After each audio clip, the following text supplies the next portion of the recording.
Infância.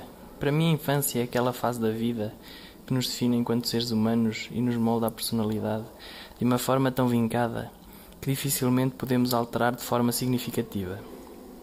Parece-me que ao longo da vida, na adolescência ou na idade adulta, a nossa personalidade podem surgir pequenas mudanças, mas uma mudança drástica sinceramente não me parece. Mesmo em situações extremas, como a consciência da morte. É como que uma tábua rasa que nos absorve e armazena conhecimentos e sentimentos de uma forma tão frenética que os pequeníssimos pormenores são elevados a uma dimensão enormíssima.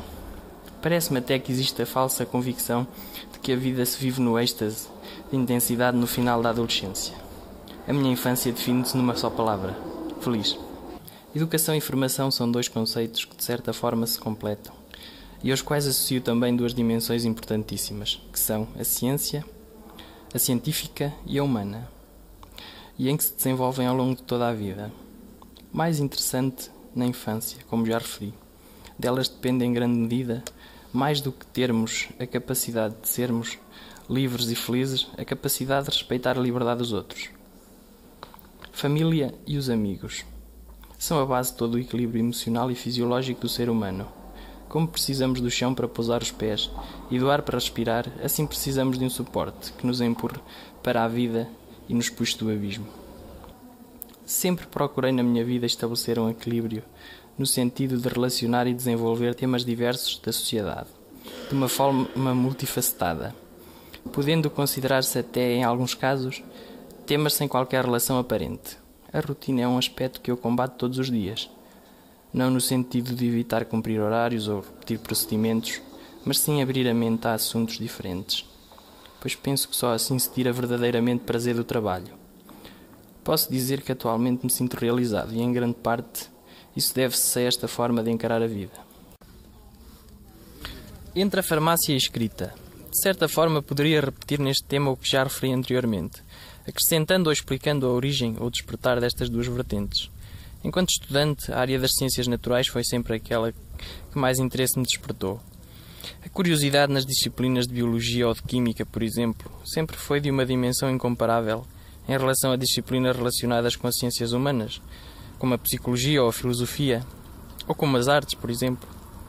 Penso que esse facto advenha da convicção que ainda hoje tenho de que essas áreas são demasiado subjetivas e cujo conteúdo sempre me recusei a aceitar como facto, tal como eu tinha a percepção que me queriam transmitir.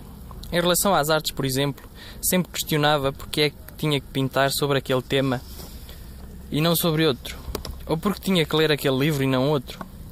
Eu percebo que talvez o ensino dessas áreas não se possa fazer de outra forma, embora não deixe de pensar que isso será sempre um exemplo de privação da liberdade criativa e de pensamento. Não será, portanto, de estranhar que a minha formação académica seja na área das ciências naturais. Em relação às artes, dimensão pela qual nutro um fascínio muito especial, viva como eu acho que deve ser vivida, em total liberdade. Eu é que escolho como e quando quero estudar um estilo arquitetónico, por exemplo, ou quando quero analisar uma forma de escrita de um determinado autor, ou quando e como quero aprender os acordes de uma determinada música.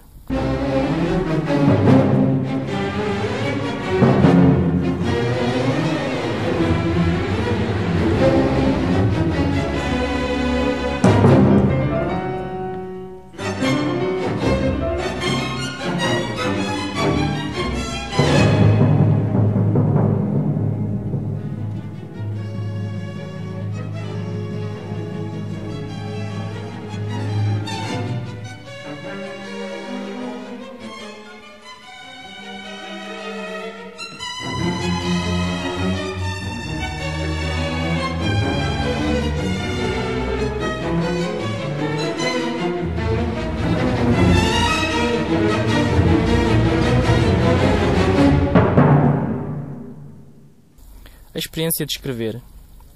Sinceramente, há pouco tempo atrás não me imaginava capaz de escrever o que quer que fosse, com o mínimo de condições para ser editado.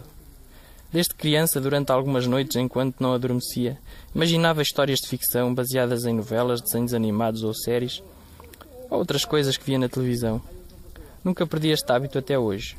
Um dia resolvi colocar no papel uma história que imaginei, com uma linguagem totalmente descuidada. Aos poucos tomei consciência que a história tomou um rumo e um interesse impensável no início, que me levou a tentar escrever o argumento com uma linguagem muito mais cuidada e coerente, baseada nos últimos livros que tinha lido. Tarefa que se revelou difícil, pois a experiência na escrita e a pouca leitura assim o determinaram. Ao longo do tempo de redação do argumento, o gosto pela investigação de factos, pela leitura e pela escrita foi aumentando, de tal forma que resultou neste primeiro livro a ser editado. Atualmente tenho já mais 2 ideias no papel para desenvolver futuramente. A experiência de ler. Confesso que não passou muito tempo desde que desenvolvi o gosto pela leitura. Os livros nunca fizeram parte das minhas prioridades até começar o curso em Coimbra. As longas e cansativas viagens de comboio levaram-me a fazer uma simples pergunta a mim mesmo. Porquê é que eu não leio os livros durante as viagens? E assim foi. Comecei a ler e a perceber que estava a desperdiçar um dos bons prazeres da vida. Em linguagem farmacêutica, um prazer sem efeitos secundários malignos. Ainda assim considero que li muito poucos livros até hoje. Normalmente, um sempre me acompanha. Mas infelizmente, por falta de tempo, por vezes acompanha-me durante semanas ou até meses. Claro que há exceções. Em alguns casos a história envolve-me de tal maneira que a devoro em poucos dias. É natural que há quem considere que devorá-lo seria num único dia, mas cada um tem o seu ritmo. Sem relação à leitura de ficção, a verdade é que por vezes passo longos períodos sem ler. Diz respeito à imprensa, quase todos os dias me entrego à leitura de jornais, principalmente jornais económicos. A economia é outra das áreas pela qual nutro um interesse especial. Para concluir, apenas uma observação. Talvez eu consiga desmistificar o paradigma de que para escrever um livro é necessário ler centenas deles.